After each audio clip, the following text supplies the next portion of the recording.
এবার লঙ্কা প্রিমিয়ার লিগে খেলবেন সাকিব আল হাসান। শ্রীলঙ্কার এই ফ্রাঞ্চাইজি টুর্নামেন্টে তাকে সরাসরি চুক্তিতে দলে ফিরিয়েছে জাফনা কিংস।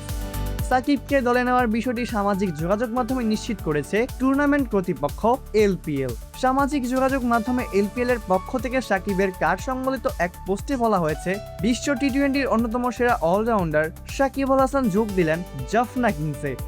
এলপিএল কে সামনে রেখে তাকে দলে ফিরিয়েছে ফ্রাঞ্চাইজিটি। দলের যখন স্থিতিশীলতা দরকার তখন ব্যাট হাতে রান এনে দেন সাকিব। ম্যাচে যখন প্রয়োজন হয় ব্রেক থ্রো তখন বল হাতে তুলে নেন গুরুত্বপূর্ণ উইকেট। আর চাপের মুহূর্তে তার অভিজ্ঞতা ও স্থিরতাই হয়ে ওঠে তার দলের বড় ভরসা।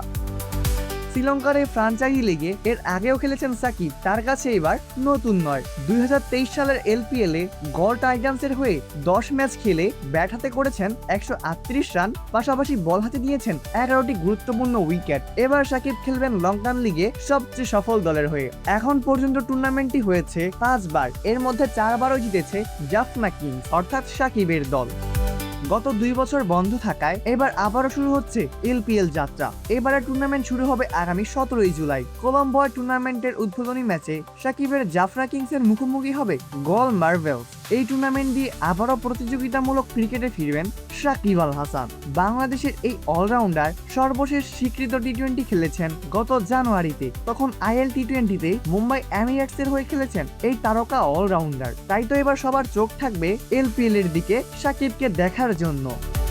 অপূর্ব দাস, প্লে ফার্স্ট নিউজ।